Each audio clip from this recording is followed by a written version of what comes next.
In this video, we're going to extend our discussion from the last video, and we're going to just quickly talk about two different types of equilibrium constants.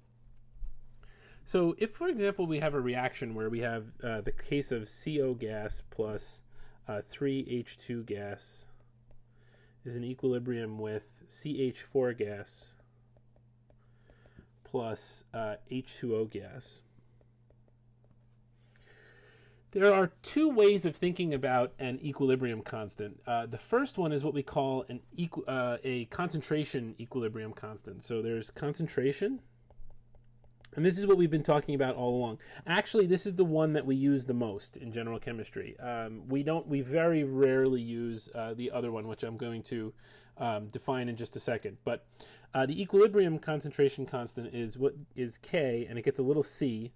And, normally you don't actually write the little c, but I'm just going to write it here to clarify that it's the concentration type. The way that you can actually tell is that when we write this one, we write this with the bracketed concentrations, and then because of the brackets that this is a concentration. So this one is going to be H2O, CH4 times H2O divided by CO times H2 to the third.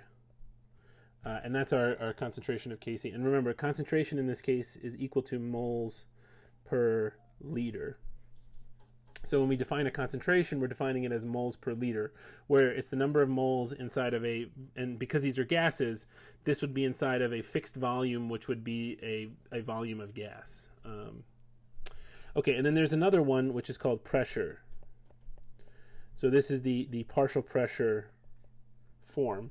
And this gets the symbol Kp, indicating pressure. But again, normally you don't write the little p, because what you'd see is you would give it a symbol P, which indicates that it's a partial pressure for the CH4, a partial pressure for the H2O, a partial pressure for the CO, and a partial pressure for the H2, which would be cubed. And this is in partial pressure, which would be in atmospheres. And this would have units of atmospheres. And so really these are basically casting these things the same thing. It's just that they have different units. That's the main difference, is one is in concentration and one is in partial pressure. But in essence, they're doing the same thing. And actually we can relate Kc to Kp. So if you remember, PV equals nRT. And we can actually use this to our advantage. So if we want to develop a relationship between pressure and concentration, what we can do is we can build pressure out of, we can build concentration out of this, where we reorganize this such that N over V is equal to P over RT.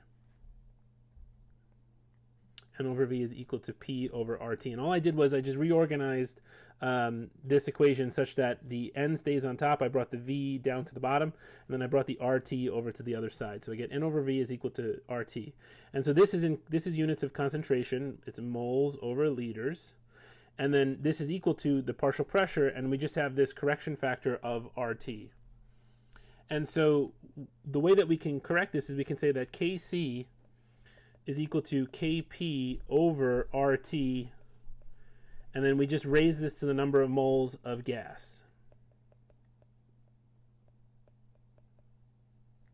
that are in there. And that just accounts for how many times we have to correct it for each number of mole of gas. So it's RT to the N. Now, for this, I would not worry too much about this, because we almost exclusively use units of concentration, but it is good to have this in your back pocket in case you do see some things in the textbook with Kp. And in theory, we could also ask you questions in the exam about this, although, if you look at the practice exams, it tends to be a little bit more rare than the stuff that's to come.